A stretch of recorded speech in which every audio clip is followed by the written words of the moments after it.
안녕하세요. 이중언어 연구소입니다. 모국어 한국어인 저희들이 다른 언어, 특히 영어를 배우다 보면 참 이해가 되지 않고 납득이 되지 않는 부분들이 생길 때가 아주 많아요. 근데 많은 분들이 그럴 때마다 영어를 빨리빨리 그리고 많이 표현 위주로 혹은 문법 위주로 배우다 보니까 이해하려고 하기보다는 그냥 원래 영어는 그런 거야, 그냥 외워야 되는 거야 하고 이렇게 넘어가는 경우가 참 많아요. 그런데 그러다 보니까 막상 배운 거를 써보려고 하면 어떻게 활용해야 되는지도 잘 모르겠고 영어 공부를 계속 하는데 좀처럼 늘지 않거나 한계에 부딪히는 경우를 제가 아주 자주 봤습니다. 말씀드리기 죄송한데 사실 이런 분들은 영어를 껍데기만 배운 거예요.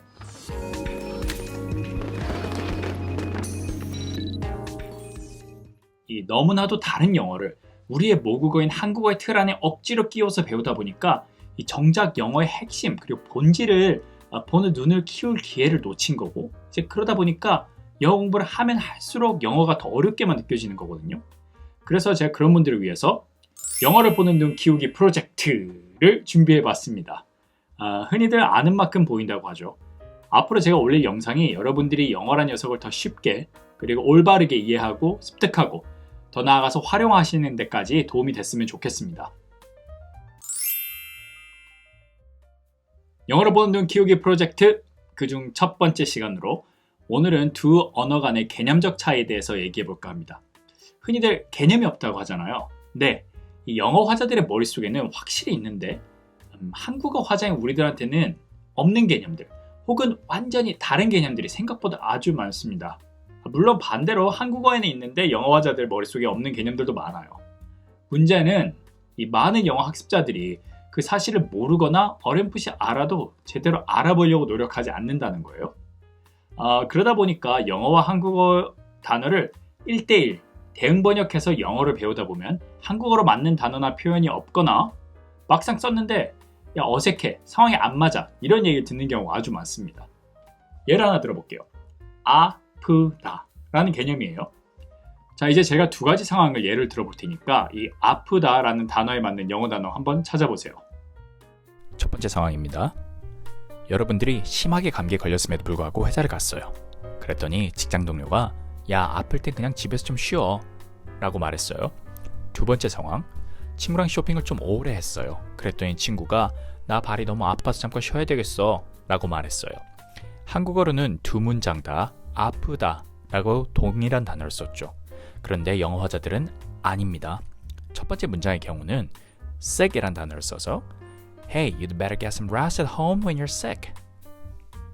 두 번째 문장은요, hurt라는 단어를 써서 My feet hurt so much that I need to take a break 라고 말할 것 같아요. 그러면 영어 화자들은 왜 그리고 어떻게 아프다 라는 개념을 sick과 hurt로 구분지어서 생각할까요? 어떤 분들은 이렇게 알고 계시기도 해요. sick은 온몸이 다 아플 때, hurt는 다른 부위가 부분 아플 때 쓴다고 알고 계시기도 하는데, 그럼 예를 들어서 제가 어제 헬스장에서 빡세게 운동을 하고 다음날 근육통으로 시달리고 있어요. 근데 온몸이 다 아파요. 그것도 sick인가요? 영어로 만약 이렇게 말한다는 거죠. I'm so sick. I worked out too hard at the gym yesterday. 아니에요. 그렇게 쓰지 않습니다. 바로 답을 드릴게요. 키포인트는 아프다라는 개념에 고통이 수반되었느냐 아니냐입니다. 즉 영어 화자들은 우리가 손이 아프다, 다리가 아프다처럼 구체적인 고통이 느껴질 때는 pain, hurt, ache, sore 등을 머릿속에 떠올리고요. 고통과는 무관하게 감기라든가 암이라든가 뭔가의 병으로 몸의 기능이 전반적으로 저하되고 약해진 경우에는 sick 혹은 ill과 같은 단어를 떠올린다는 거죠. 그러니까 sick의 대상은, 즉 주어는 사람이나 동물 그 자체가 될 수밖에 없는 거예요. I'm sick, my cat is sick, you look sick 이렇게요. 그러니까 여러분이 만약에 넘어진 후에 my knee is sick 이러면은 영어 화자들은 이런다는 거예요. 내 무릎이 사람처럼 병이 났어 이렇게 들리잖아요.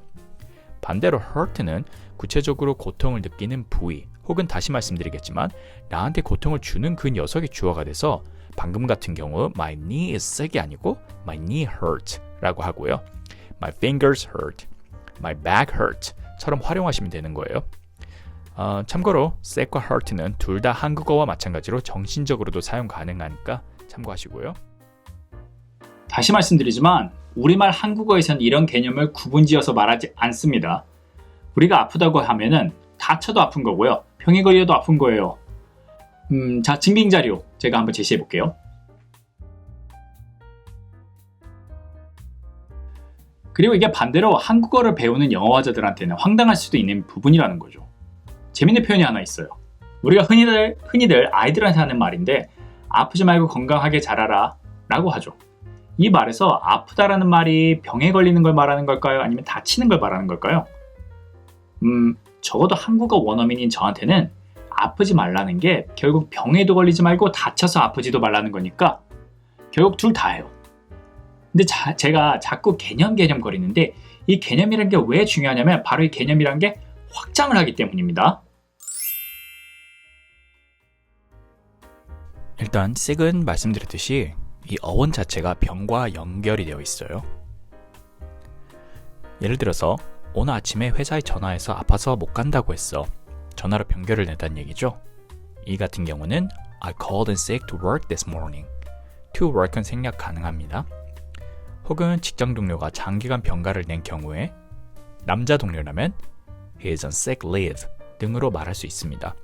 그리고 타지에서 집이 너무 그리워서 아픈 걸 향수병이라고 하잖아요. 그걸 homesick이라고 해서요. I feel homesick 이라고도 합니다.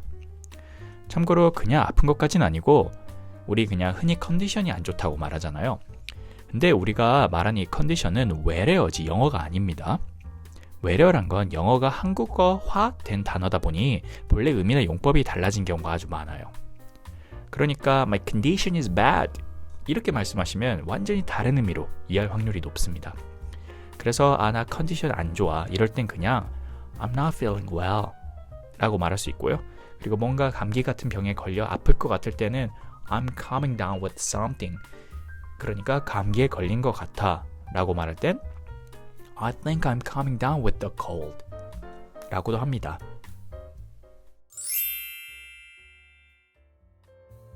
자, 이제부터 여기서 개념의 확장이 일어납니다. 우리가 질병 등으로 몸이 너무 아프면 위나 장애나 영향을 줘서 구토 증상이 종종 같이 오거든요. 그래서 실제로 미국 영어화자들은 sick이란 단어를 토할 것 같은 상황에서도 아주 많이 씁니다. 그래서 토할 것 같아 I feel sick too much stomach라는 표현을 쓰기도 하지만 보통은 생략해서 쓰죠. 이동하면서 멀미하면 토할 것 같죠. 그래서 멀미를 motion sickness 라고도 하고요. Oh, did somebody get a little motion sickness? Yeah, I throw up all the time. Oh, well. 구체적으로 차 멀미, 비행기 멀미, 배 멀미는 I get car sick, air sick, sea sick 이라고 합니다. 그리고 임산부들이 입덧하는 것을 morning sickness 라고도 표현합니다. Too much information이지만 이게 임산부들이 공복에 아침 입덧이 더 심해서 morning을 붙여 쓴다고 합니다.